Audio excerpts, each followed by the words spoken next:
Good morning and welcome to December 15th, 2021 Transportation Infrastructure and Planning Subcommittee.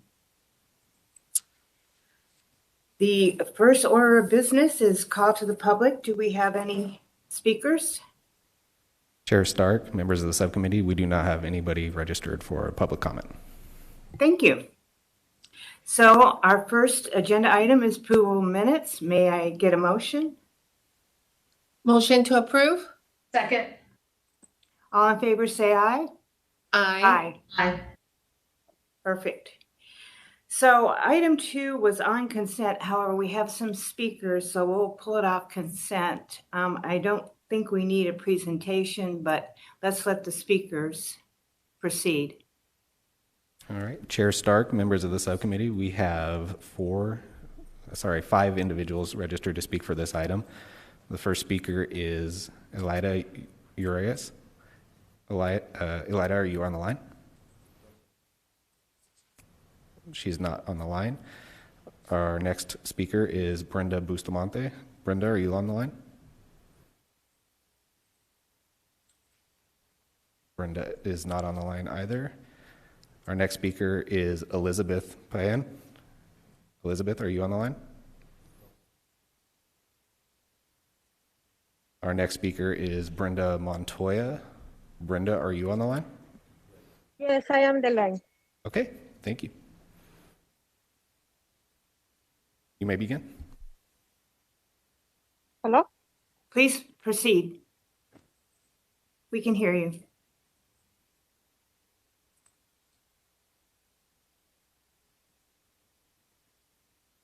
Brenda, it's your turn to speak, so go ahead. Oh, I'm sorry. No worries. Sí, mi nombre es Brenda Montoya y soy la presidenta de Si Se Puede Neighborhood Association.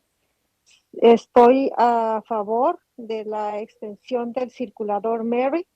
También quiero agradecer muy en especial al concilio, a la concejal Yasamín Ansari, de parte de nuestra comunidad y de todos los miembros de la asociación, un sincero agradecimiento.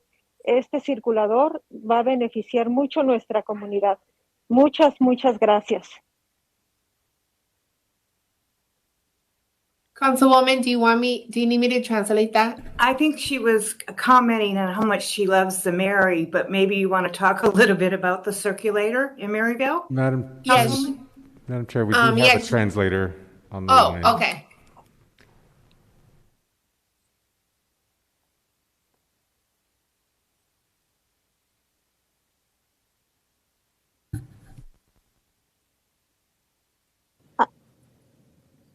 Hi, this is Carmen, the interpreter. I wasn't aware that we were going to have a caller.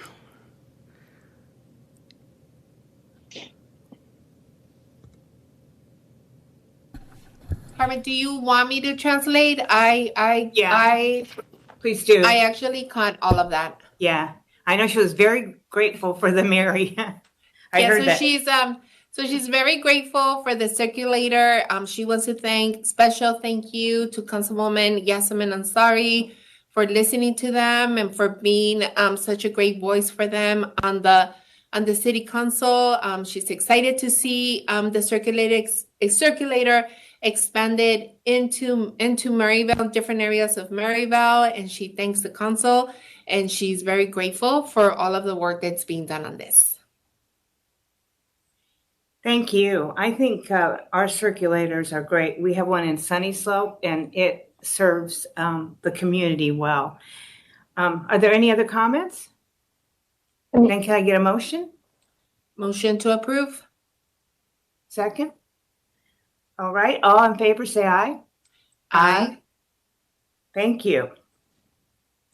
The next items 3 through 6 are info only. Do any of the members have any questions on those items? All right, then we'll go to item 7, which is Scallop Street's assessment update. I believe Eric's coming up. Yes, Madam Chair. And Keeney. Keeney Knudsen, Street Transportation Director, and Eric Froberg, our city engineer, are here to present on this item. Thank you. Thank you much. Good morning, Madam Chair and members of the subcommittee. Excited to be here today to talk about the exciting topic of Scallop Street. If you're wondering if this seems new to you at all, Scallop Streets are not about seafood on our roadways. It's actually a different topic completely. This is actually about hopscotch or leapfrog development and completion of our streets. And so this is to talk about how we can work through trying to address that, because when we have that hopscotch or leapfrog development, when we don't have the streets with consistent widths, that hurts our ability to have traffic flow through those areas. It can also leave us without amenities such as sidewalks, landscaping, street lighting in those areas. So we're going to be going through this a little bit, and I wanted to mention that we did previously bring this item to the subcommittee back in 2019, and then we were also coming with an update prior to the pandemic, or right in the middle of the beginning of the pandemic. So because of shifting priorities, we weren't able to move forward as quickly as we wanted to, but we're here to talk about this and hopefully be able to move forward with this potential policy that Eric's going to outline for you shortly.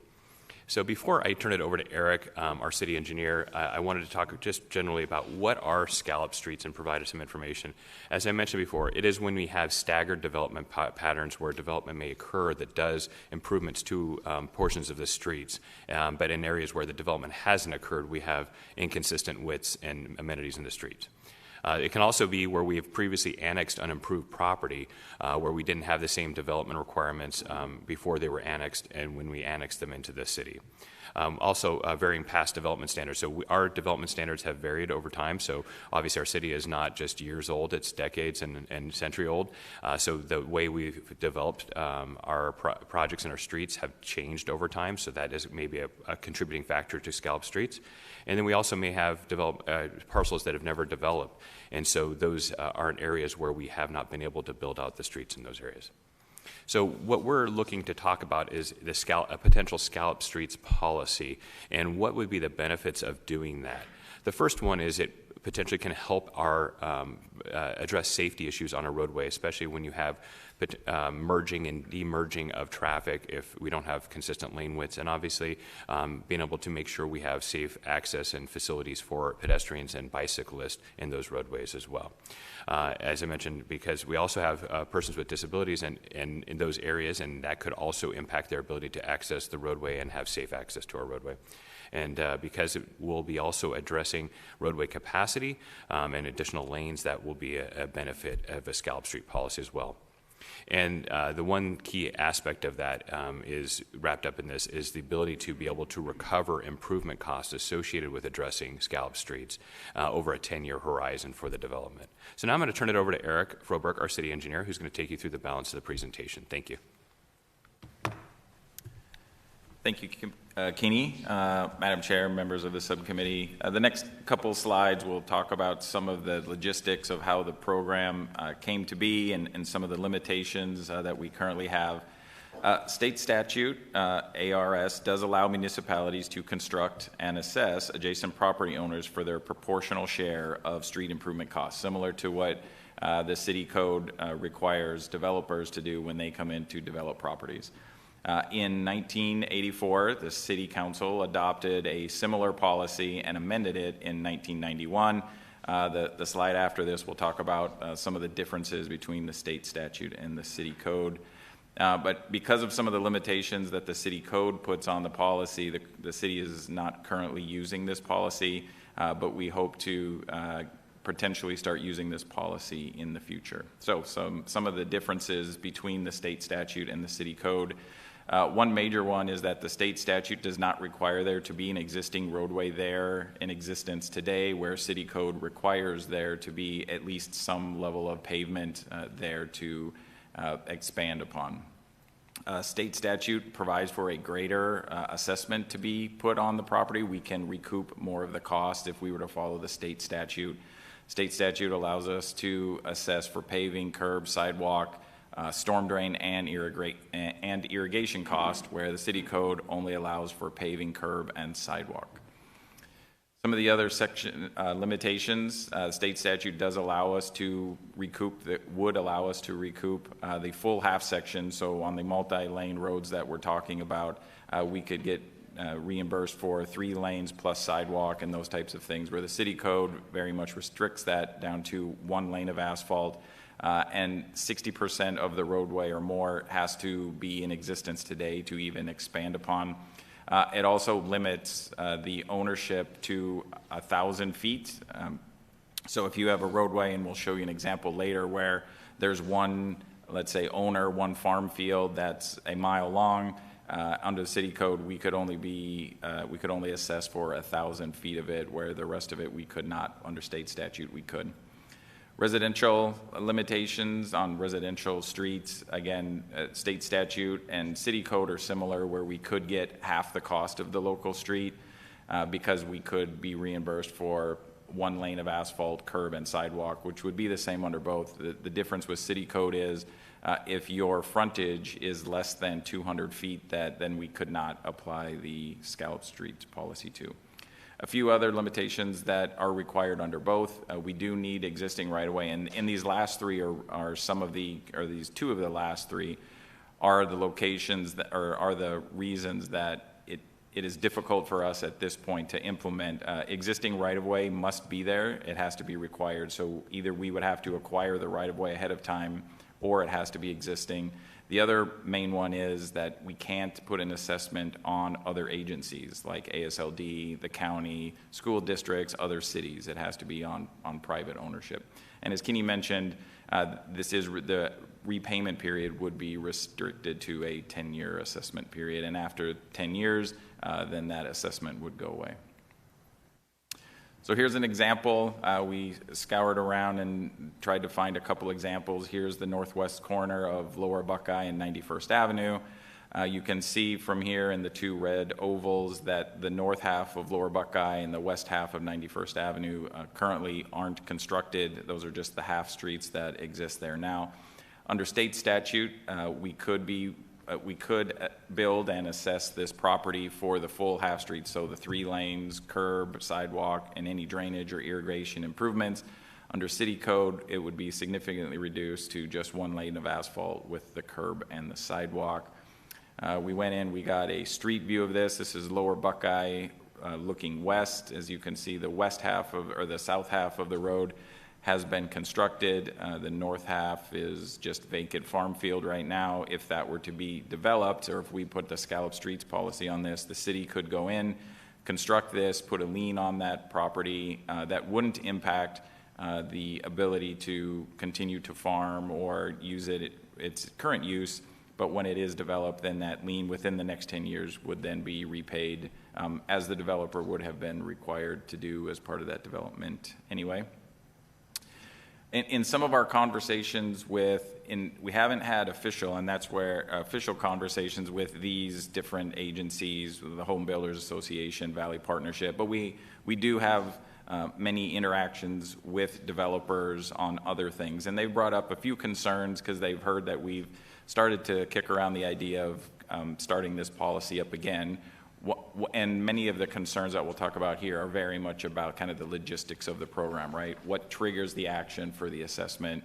What would be the start date for repayment? Does it start when the project or when the property is transferred? Does it start with the grading permit or the first building permit? You know, some of these things we would have to figure out and clarify.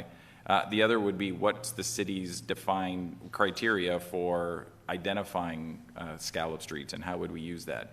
Would this be a citywide application, or would it be used just in certain areas? Again, all good questions that developers have. They also brought up about the Prop 207. You know, are there any Prop 207 implications? And this is the proposition from 2006, which was a ballot initiative that talked about potentially the government needing to reimburse landowners when regulations result in a decrease of the property value. In this case, we don't feel as though that this would decrease their property, as the lien would only come into play if it was actually developed. So, and actually having the roadway improvements done, we feel would be an improvement to the property. But that's something that the developers have raised concern about, and we would have to talk about. So next steps. We want to have some additional kind of official meetings with stakeholders. Again, some of the meetings, the discussions we've had have been kind of impromptu meetings, just conversations about. We would like to have some additional public engagement with stakeholders. We would want to identify the necessary code revisions that would make the policy a little more flexible and a little easier for the city to implement. We would also need to identify staffing and some funding resources for this. If we were to do this policy and we go out and start building some of these roads, we would essentially be fronting the money and then being reimbursed for it later. So, some possible funding sources could be potentially the federal infrastructure bill, maybe a future GO bond, maybe there's a MAG initiative. Those are things that we could work out. And then ultimately want to need to return to subcommittee with our findings and get some additional information and direction from the subcommittee. Timeline, looking at stakeholder outreach in spring of this coming year in 2022. We would then, based on that outreach and the information that we hear from the community, develop a revised policy and some code revisions in the summer of 2022, and then return to the subcommittee in fall of 2022. So with that concludes our presentation. We stand here for any questions. Thank you. I have one question. Is it possible you could use impact fees? It seems to me a lot of the Scallop streets are in impact fee areas. Madam Chair, members of the subcommittee, the impact fee can be used for certain projects when we have although the impact fees may be paid in a general area to support arterial street development, the actual projects we can use the impact fees for have to be regionally significant roadways. Okay. And so it would be a certain roadways that are identified in the plan that we could use those for. But this Scallop Street policy would be something probably would look beyond those areas, because obviously we can only look at a 10-year development horizon and a small number of streets that we think are most impactful for that impact fee program.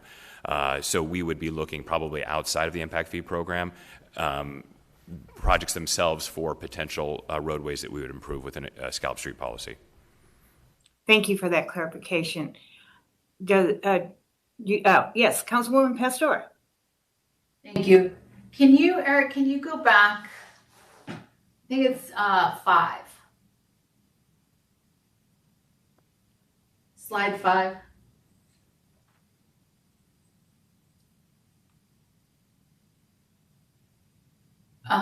Yes, Councilwoman. So if I'm reading this correctly, existing roadways, there are already existing roadways, because I know of some streets on Baseline that development happened and they do not have, I guess, what we call scallop streets because of the way the design and how it was built. So with that, how I'm reading it, that would not come into play, because it says existing roadway required no city code yes. Is it saying existing roadway required that the state statute would not go into play? Or is it reading you don't have to have a existing roadway, and so the state statute, it's a no for the state statute? Madam Chair, Councilwoman Pastor, I think that's the existing roadway requirement is more if you would look at an area where you don't have a roadway at all. Maybe we have a plan for a future roadway, but no developments happen in that area, so the city goes in prospectively and builds a roadway.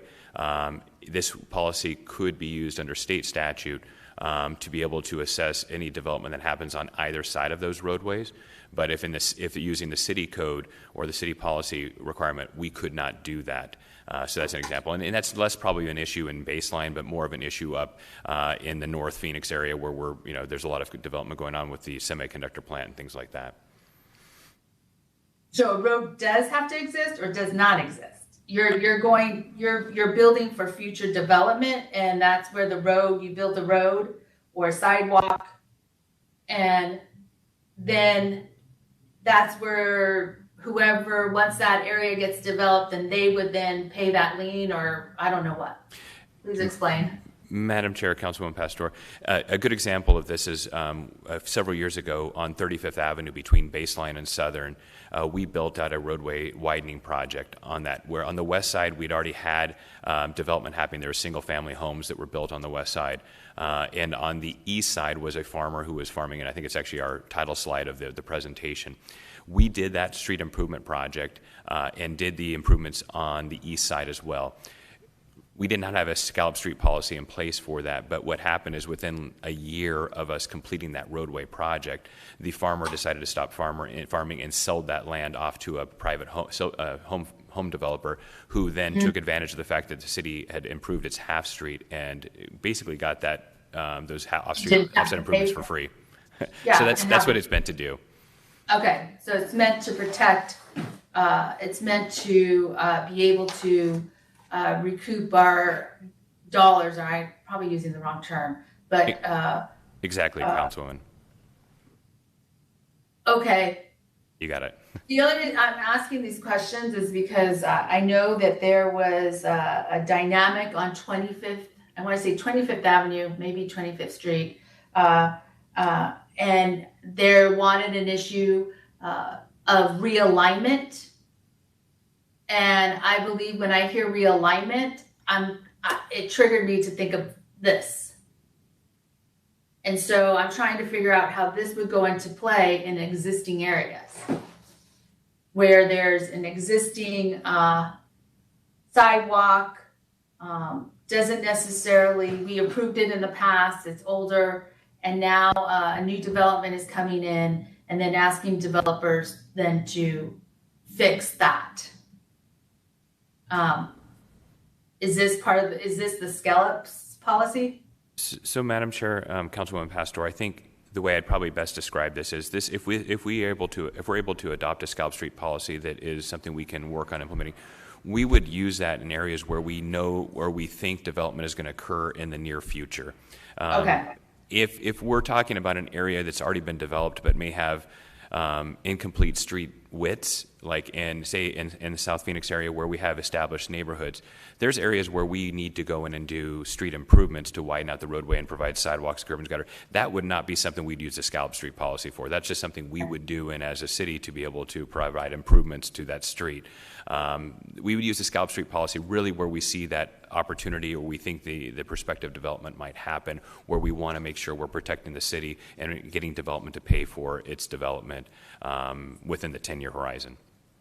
So can you add that in an asterisk or somewhere in this policy saying that it's not required for existing areas, it's for future? Absolutely, Councilman Pastor. I think that's one of those questions that Eric highlighted was how would we go about using this, and so that would be exactly what we'd want to outline in this policy, so it's clear not just for council, but for the public, for our staff, and when they're looking to interpret or implement this policy, we'd want that clarity.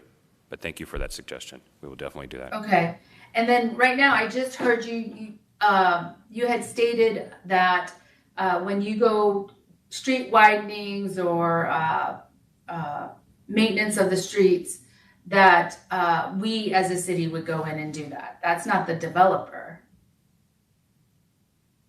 Yeah, Madam Chair and Councilman Pastor, I think when you look at certain streets, you know that certain streets may not have complete widths, but it's not because we anticipate development coming in the future. It just may have been developed at different times. We might have annexed something in from the county or another jurisdiction. So those areas we would want to complete out the roadway with the right number of lanes, curb, gutter, sidewalk, street lighting, landscaping. In those areas, that isn't really something we would use a Scallop Street policy for, because there's no potential chance of those. We don't really anticipate those homes, redeveloping or selling off and redeveloping that would trigger some requirement there, if that makes sense. Right. But my question is, yes, I know that policy won't be used. My question is, then it's the responsibility of the city. Correct. That's what I heard. Yeah, exactly. So the responsibility of the city, not necessarily responsibility of the developers to fix that and do that realignment. That's correct, Councilwoman. Okay, thank you. You're welcome. Are there any other questions? Well, thank you, and keep us apprised as you go through the process. We will, Appreciate the Madam Chair. update. Thank you. Great. Next, we have item 8, electric buses update. Yes. I believe Jesus. Thank you, Madam Chair. We're very excited for this discussion and the ongoing discussion we've been having related to electric and hybrid transition and the alternative propulsion technologies that will bring our emissions down. We're really excited about all the city's efforts to move forward and significantly reduce harmful emissions. The council's recently adopted the Climate Action Plan, and the Ad Hoc Electric Vehicle Committee is working hard to develop recommendations specific to electric vehicles on our vehicle fleets moving forward. The Public Transit Department's also working hard to look to implement ways to bring electric and other low to no emissions buses into the transit fleet. And Jesus Sapien, Public Transit Director, has a presentation today with some really promising information that he'll share about our next steps moving forward for electric, hybrid, and other bus purchases. His presentation is also going to cover some additional background, some history, and some context about Transit's unique bus fleet situation and how that's going to guide our efforts moving forward. So with that, I will turn it over to Jesus. Thank you, Mario. Madam Chair, members of the subcommittee, thank you for having us here today. We have a lot of information to share and wanted to update you on the progress we've made so far. So as Mario said, part of the Climate Action Plan, there are transportation-specific goals in there, and one of them is to increase the use of low-carbon fuels. Those can be anything other than gasoline and diesel. And the target is to have 100% of city fleets be fueled by alternative fuels or electric. And then there's also recognition that hydrogen-powered vehicles can play a role. The Climate Action Plan also talks about pursuing investments in electric buses. We want to gain operational and maintenance experience and deploy them into the system as the performance improves. Another goal in the Climate Action Plan is reducing the percentage of single-occupant vehicle trips. We want to reach 60% eventually. And we're doing that by continuing our transportation investments that can encourage transit-oriented communities. And as you all are very well aware of, we continue expanding the bus and light rail service network and ours as part of the city's T2050 program. We've made great strides since the passage of T2050. So our commitments as a department, we want to continue contributing to cleaner air across the region. And we're doing that through multiple efforts, not only through our current fleet, but moving large groups of passengers around. We are looking to incorporate viable low and zero emissions technologies in support of the Climate Action Plan. Another one of our commitments is that we operate approximately 55% of the regional bus service miles. That consists of the service miles that Phoenix operates within Phoenix, as well as the agreements we have with adjacent cities where we operate within their boundaries. And just a note I want to make there is that even though we operate approximately 55% of the regional bus service miles, Phoenix realizes 65% of the regional ridership. So we're definitely seeing the majority of the ridership happening within Phoenix or making transfers within Phoenix. We also have a commitment to provide a safe, reliable, and positive transit experience for our passengers, and we work hard at that every day. And then we also partner with our transit service providers and transit personnel to provide a well-maintained fleet. And one of those components is the planned replacement of at least 40 buses per year. So the progress we've made on vehicle purchases, I will tell you right now, my team is working very hard on looking at cooperative agreements for newer technology buses. One of the benefits of cooperative agreements is that we can expedite purchases as a competitive process has been completed. We will be talking about expanding the Green Transit Technology RFP that Council approved last month. We also know that there's support for low and no emission buses in the recently passed bipartisan infrastructure law. From what we can see, there's nearly $7 billion aside nationwide over 5 years for these newer technology buses and the charging infrastructure that will be needed. And a reminder that last month, Council approved us to submit an $8.2 million FTA grant application jointly with Valley Metro. That is a regional application for electric buses and infrastructure. And we continue researching and testing with transit vehicle manufacturers. We've been doing that for several years. We have another one coming soon because we want to put them out on the street and see what the performance looks like. As mentioned earlier, we know there's improvements to electric hybrid propulsion systems as well as hydrogen propulsion systems. And we continue monitoring and visiting other agencies' electric vehicle bus testing. We've visited Tucson. We have ongoing conversations with Flagstaff and Southern Nevada. Their climate is very similar to ours at the peak of summer. So we're comparing notes basically on what specifications we would need on these type of buses. So just a snapshot of what our current heavy-duty fleet looks like. We have 500 of the larger buses. 399 of them are the 40-foot, so that's definitely the workhorse of our fleet. 335 of these are compressed natural gas powered, and 165 are biodiesel. So right now, for our heavy-duty fleet, we're operating 100% alternative fuel fleet. And then we're also working under a vehicle and fuel strategy from 2013, where we worked with a consultant team to look at our vehicles and conduct a fuel analysis. At that time, we did approve it, we did review it, and got approval by City Council to move forward with that split that you see above, which is basically 2/3 natural gas, 1/3 biodiesel. These propulsion system and fuel pricing have served us well over the years. And one of the aspects that I wanted to note is one component of that strategy is that we want to be able to operate a minimum level of service, we call it Sunday level service, in the event of one of those fuel sources. But we also recognize that with the passage of the bipartisan infrastructure law, this is an appropriate time to re-examine that strategy because of the potential for available funding in that act. So some of the vehicle funding considerations, how we fund vehicles today, they are 85% federally funded, every single bus that we buy, with the remaining 15% coming from regional transit funding, Proposition 400 that was passed in the county in the early 2000s. So we utilize formula and discretionary grants available at the federal level. And those vehicle cost assumptions are built into these local and regional long-term funding plans. In terms of the regional funding, we share that with the 18 cities in the county that jointly fund the regional transit system known as Valley Metro, of which we operate a significant portion of the service. T2050 funds are used for transit service operations. And then we have some transit contract assumptions. So the contracts that we have with our service providers, there is information that we issue at the time of the RFPs that we tell them what type of vehicles we're operating, how many replacements we expect to make, so that they know the maintenance needs and part needs that they will need during the term of that contract. Some of the transit system operating considerations that we've looked at for battery electric buses specifically, local testing that we've done jointly with Valley Metro shows about a 150 to 180 mile range.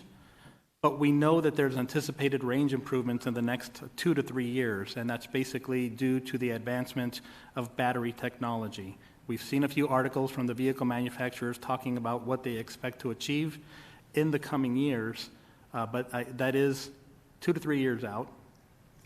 One thing we could certainly do is pilot battery electric buses on some of our shorter trips, which are portions of routes.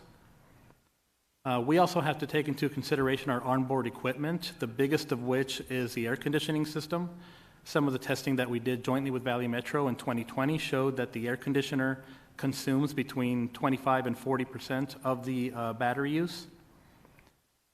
We also would consider fast and slow charging options for battery electric buses. And members of the subcommittee, the reason I bring that up is because for some of the current buses, you can use one charger to charge one bus fast, or you can plug in two and achieve a slower charge. So that's some of the studying that we would have to figure out at our yards, particularly because we have 3 different yards.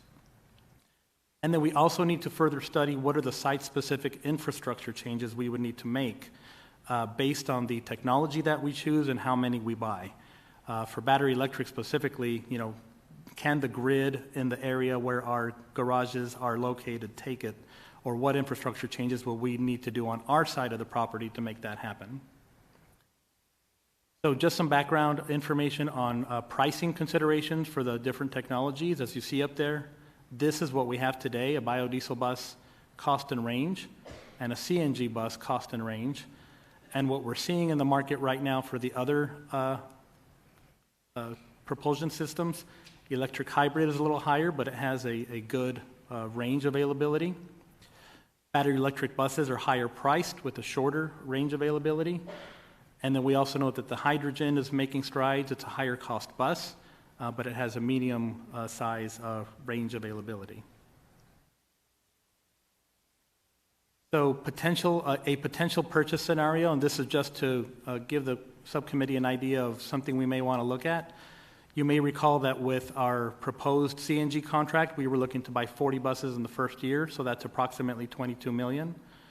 One of the things we're looking at, and this is just, again, a scenario, a possibility is if we bought 15 CNG buses, 15 electric hybrid, and 10 battery electric to try out, that's approximately what the cost would be. So we would be looking at the difference between $22 million and $29.5 million. Again, these are approximate costs. It would be based on what the final costs are for the buses as well as the infrastructure that we would need. So next steps, this is what we're working on. We're looking to purchase these newer technology buses. When we have a contract in place, we're very hopeful that the cooperative will be successful. But I will tell you that we're still looking at the legal aspects of that and the availability of the technology under those. We would like to implement the pilot program and prioritize these type of purchases once we have a contract in place. We would request council's approval in the near future to expand the transit technology RFP to $150 million. Originally, it was 20 buses at $25 million. We will continue exploring available propulsion systems, charging needs, and funding. And then we're also in discussions with different parties regarding the potential for renewable natural gas. We know that there's been some advancements made in that area. And we will continue our partnership with other city departments, again, to identify what city facilities would need charging infrastructure upgrades to support this transition. Additional steps, this is something we do on an everyday basis. We pursue federal grant opportunities as they become available. And again, there is support for this in the recently passed infrastructure law. One of the things we may want to have kind of as an option is if the cooperative agreements are not viable, an option to order no more than 40 buses for the first year just to keep our fleet updated. And then we would come back annually thereafter to have a discussion with City Council to seek input and approval on each year's order of these heavy-duty buses. And then the last thing we would want to do is engage, again, a consultant who knows these transit propulsion systems, technologies, advancements, to update our propulsion strategy with a focus on these newer technologies, such as the electric buses, hybrids, and other lower emission technologies. So, members of the subcommittee, I know that's a lot of information, but we're happy to take any questions you may have.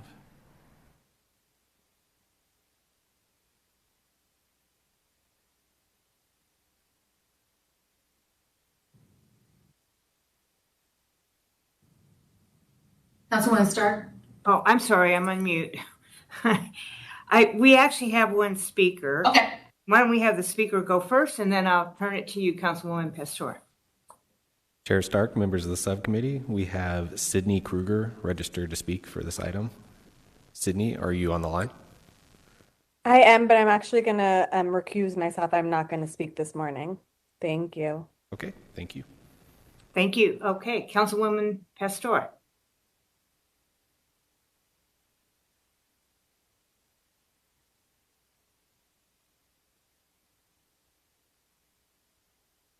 Councilwoman, you're muted. Oh, here I am muted now. Yeah.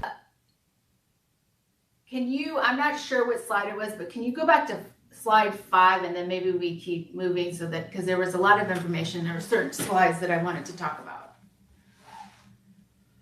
Absolutely, Councilwoman. Let me get back there.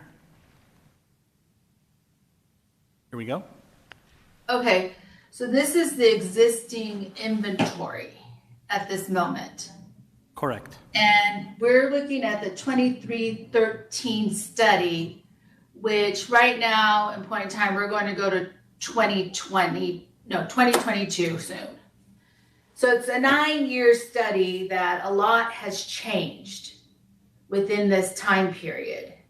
And so I'd be interested in the study if you could bring it to me so I could study it. But I think a lot has changed, and I think there probably has to be some amendments to that study to modernize and get us to where we are today. And then if you go, I think it's 6. So 85% of it is our vehicles are funded by the federal government. And you mentioned Prop 400. And I believe Prop 400 is going to sunset, I'm not sure what year. I don't know if it's 2023 or, do you know, Jesus? 2025. Okay, 2025. So I know there's a gathering of people looking at the future. What I would like to recommend is, because a lot of it, 15% is funded for our buses, to look at that future prop to include funding for the buses, but also to include additional bus routes, because that's all going to play as we grow. And so since you brought it up, since it was here, I figured I might as well put something down because I know people are talking. Then, let's see, let's look at 7.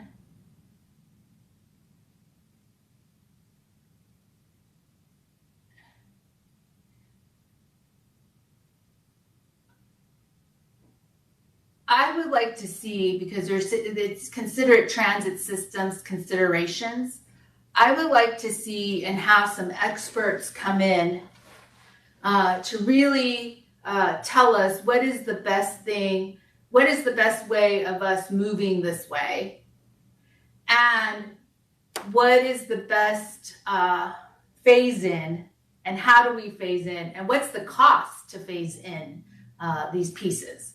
So I think it's very important for us to know and for us to see what it is and how it survives within our environment, and what it's going to cost, where are we going to put our electric charging stations, and what the cost to do that. I think I would like to see the whole package to then know how we phase in.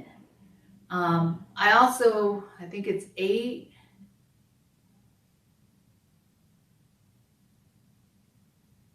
Probably further. Keep going.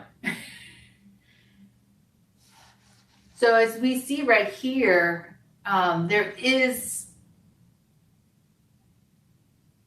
I believe it probably costs more, and I think this is the best way we phase in and move, but I believe it costs probably more to do this up front, and we will gain in the future. But I would like to know the difference between our current buses and as we phase in this way, and how that looks like. And then let's see, 12, I'm sorry, I don't have that PowerPoint in front of me. I think it's probably towards the end.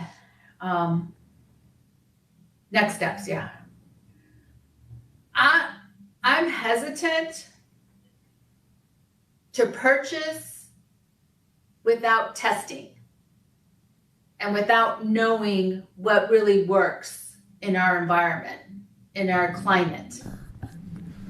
So is there a possibility to do, I see the pilot program, but a pilot program where we're not purchasing, where we're taking data and doing research to know what's best for our city. Councilwoman, this is Mario. We agree with you 100%. And what we mean by purchasing those buses as a next step would be to purchase for the purpose of the piloting, the evaluation, getting them. We want to, as quickly as possible, get some electric buses on our roads and in our routes so that we can do those thorough evaluations and collect that data and use that to make some recommendations on how we're going to move forward. Jesus, anything you would add to that?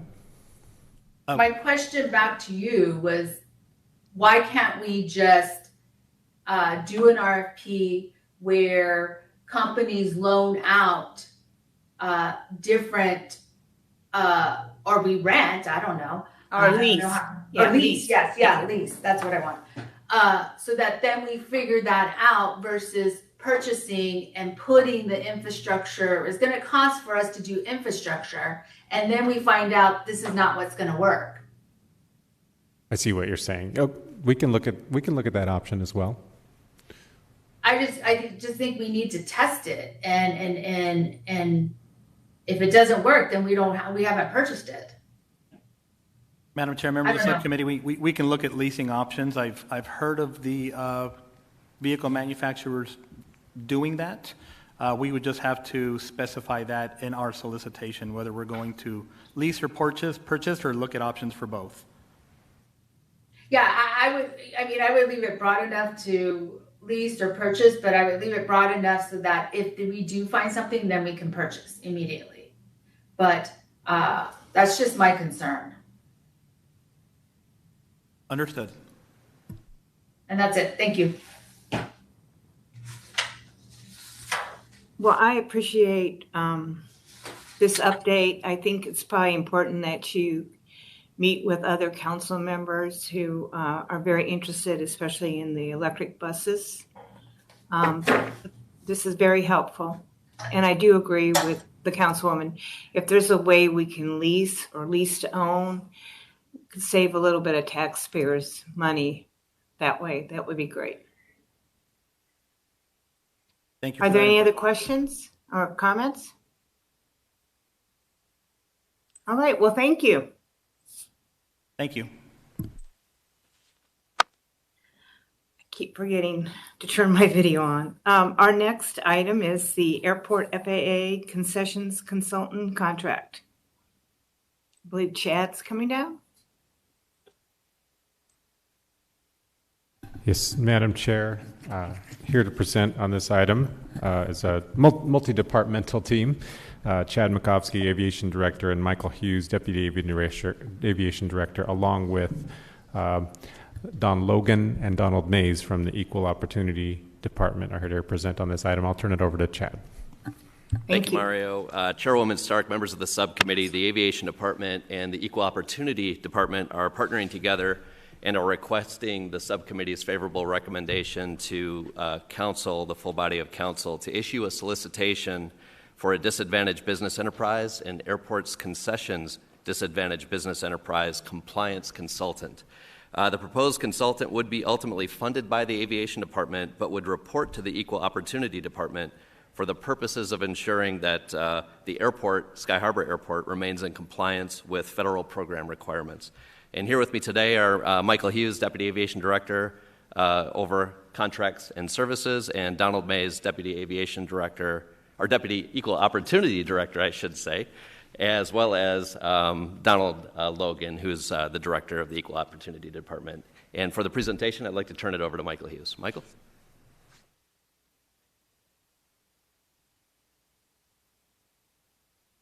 Thank you, Chad. Good morning, Madam Chair and subcommittee members. Thank you for the opportunity to present to you our request to issue a request for proposal to contract with an airport concessions consultant to meet federal compliance requirements for the airport. As Chad mentioned, the Aviation Department works closely with the Equal Opportunity Department regarding the airport concessions disadvantaged enterprise and disadvantaged business enterprise programs, and aviation will be issuing the RFP for the Equal Opportunity Department upon council approval. Today, I'm joined by Mr. Donald Mays, Deputy Equal Opportunity Director, and he will assist me in the presentation. In addition, I do want to mention that the photos in this presentation of our concessions they're pre-COVID photographs.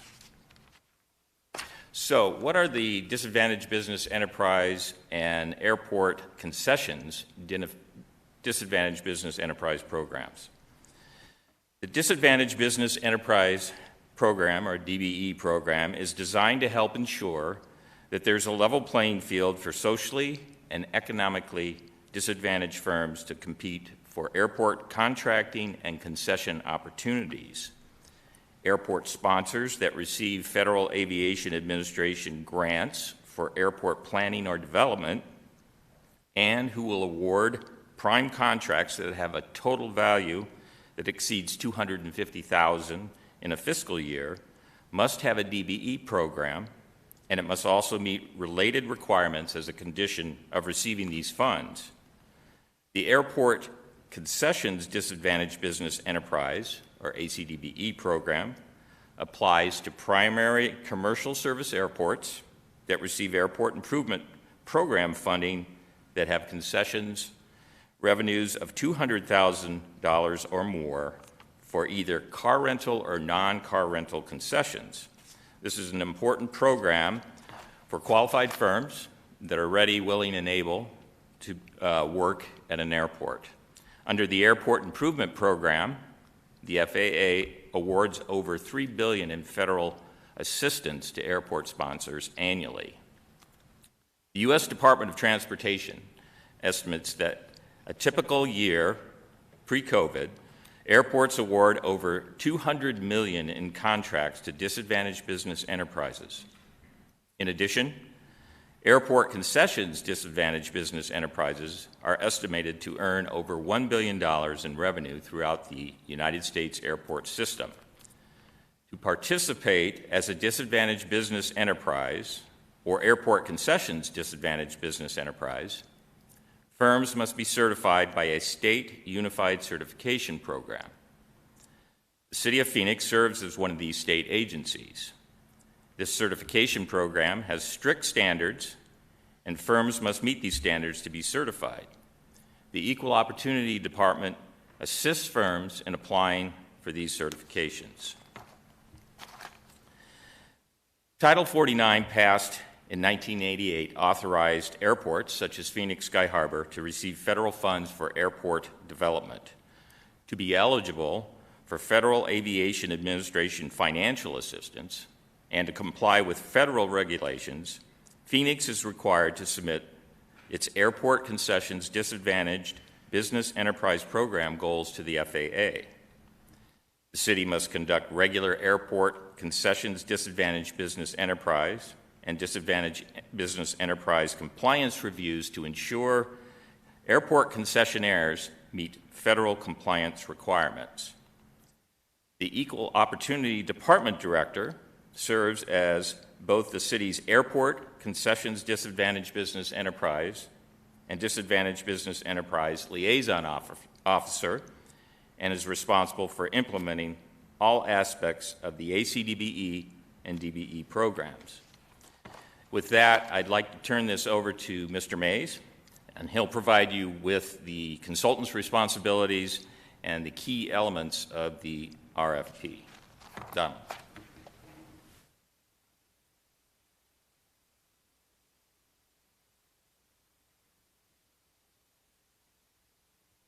Thank you, Michael. Madam Chair and members of the subcommittee, thank you as well for this opportunity to present. Every 3 years, an ACDBE triennial goal-setting process is conducted. The most recent triennial goal-setting was conducted September 2020. The new consultant will be responsible for conducting the next triennial goal-setting in fall of 2023. In addition, the consultant reviews subcontract and joint venture agreements to ensure these comply with ACDBE requirements. The consultant will also conduct monthly audits of the prime concessionaires and will maintain audits and compliance activity in the Equal Opportunity Department's database.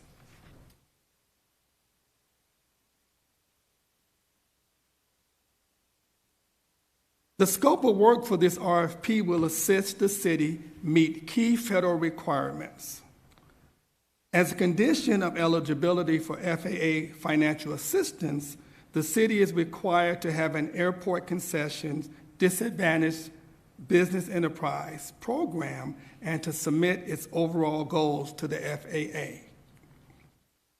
The city must conduct regular ACDB compliance reviews to ensure airport concessionaires meet federal compliance requirements. The successful proposer will provide consulting services to develop ACDB program goals and ensure compliance with federal requirements. The city anticipates an increased need for the consulting services due to the number of concessions projected to begin operations in the airport over the next 5 years. The city has a current contract with a consultant to provide these services, which will expire June 30th, 2022. All proposers must meet 3 minimum qualifications to be considered for evaluation. These include experience providing DBE and ACDB consulting services for airports the size of Phoenix Sky Harbor International Airport. Documentation confirming the proposer has experience working with the United States Department of Transportation in an official capacity, and experience working on DBE and ACDB and small business enterprise disparity study. Evaluation criteria. Proposals will be evaluated by an evaluation panel for their method of approach, or qualifications and experience, and the fee schedule. Contract terms. The term for this contract would be for 5 years with no option to extend, and an aggregate expenditure not to exceed $560,000. We request that the Transportation Infrastructure and Planning Subcommittee recommend City Council's approval to authorize the Aviation Department to issue an RFP to contract with an airport concessions consultant to meet federal compliance requirements for the airport. That concludes our presentation. We will be happy to answer any questions. Thank you. Could you go back a couple slides? I wanted to look at the criteria again that you were using. I'm sorry. Okay. Are you going to weight those in any way, or are you going to give them even points, or are you still looking at that? Madam Chair, members of the subcommittee, thank you for the question. We, pursuant to our procurement practices, we do not weight the evaluation criteria, but we do assign points. Okay. And the points will total $1,000. 1,000 points, excuse me. Okay. Perfect. All right. Thank you. Are there any other questions? Council? Yes. When you say weight, it was points. Yeah, which I consider points. What would the points breakout be? That's a good question. Because I want to know what the break, what it looks like. We're voting on this, and I want to understand all the pieces to it. Yeah. Madam Chair, members of the subcommittee, thank you for the question. The qualification experience is a possibility of 0 to 450 points, method of approach 0 to 350 points, and price schedule 0 to 200 points. Well, will we have the ability, if we amend this or move this, do we have the ability to go back and change the points, or this is the moment? Because I'm not comfortable, and I want to understand each category and making sure we're weighting them right. Chairwoman Stark and members of the subcommittee, if you have any feedback today, we'd be glad to take it. Obviously, we'd also, subsequent to this, with the support of this body, we could make amendments leading into the formal approval by the full body of the council. Okay, so then what I'm hearing is we still have an opportunity then, or make a motion at council to change some of the stuff. That would be correct, yes, ma'am. Or some of the items. Stuff is probably not the correct word. Okay, I have one more question. Go ahead. Did I hear correctly we did this in 2020? That there was an evaluation in 2020? Madam Chair, members of the subcommittee, what we did, we conducted a triannual goal review by the current consultant. Every 3 years, we're required to develop a ACDB goal. Okay. I guess my question is, because I've sat on various committees, in particular the airport. My question is, when is the last time we had an evaluation of the ACDB? Madam Chair, Subcommittee Member Pastor, thank you for the question. The procurement was issued in 2016, and it was for a 5-year contract. The contract was extended through June of 2022 due to COVID, and we extended the existing contract. So the last time it was issued and evaluated was in 2016. This was conducted by the Finance Department. I guess I'm trying to formulate my question. I guess what I'm asking is, when was the last evaluation of an ACDBE with a company? When is the last report? When was the last report done? Thank you for the question, Councilwoman. We evaluate ACDB participation monthly, and the consultant, the current consultant, assists us with that evaluation to ensure that they're actually performing what is called a commercially useful function, and the prime contractor is actually meeting the requirements. Okay, so now I understand. You're evaluating them monthly then.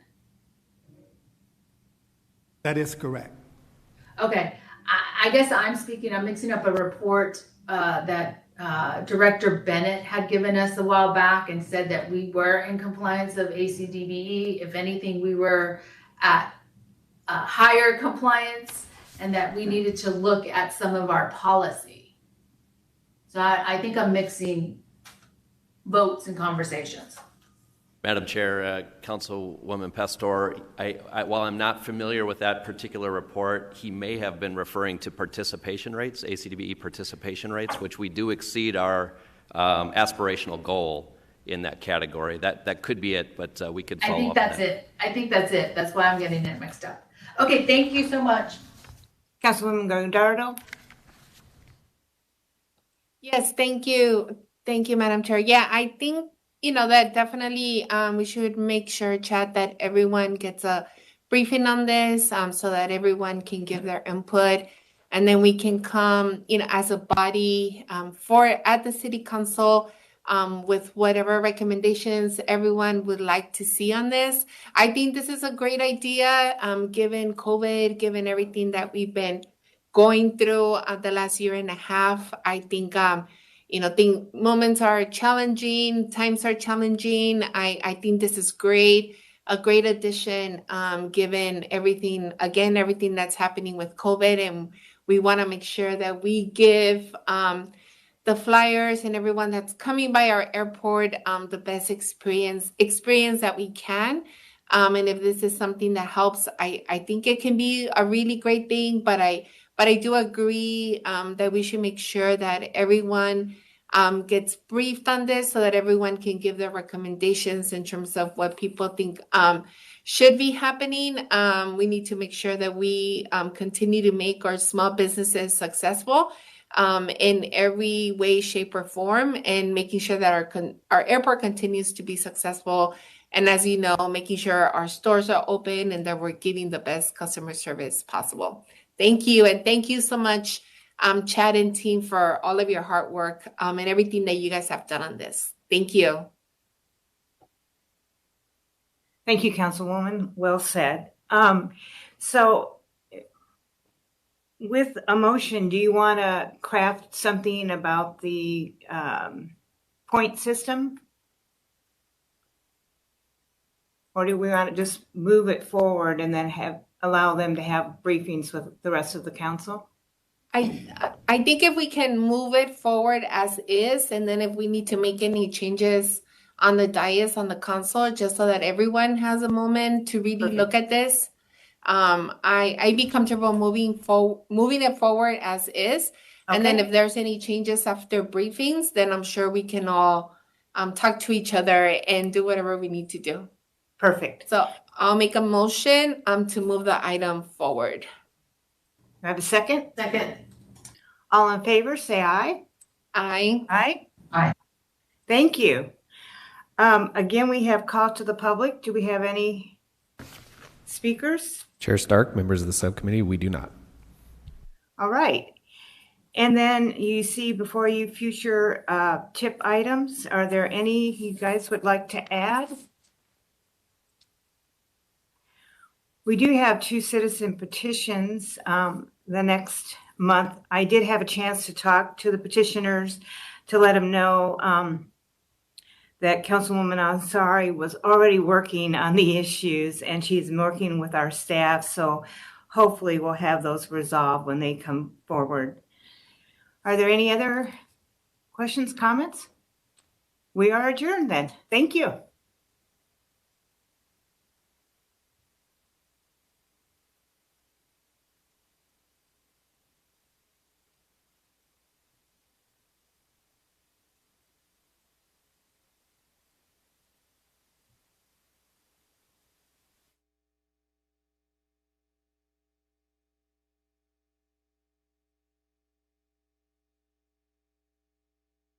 G400 drivers and irons. It was an all hands on deck experience, and literally anyone who had ever had production experience went and helped on the manufacturing floor, including our president. So we encourage everyone to know how to make clubs, and our former president, who retired after 40 years, had started out in production as well, and with menial jobs that he grew, and he became, rose through the ranks and became president. So we very much believe in growing from the inside. Once Ping employees are hired, they stay. In fact, some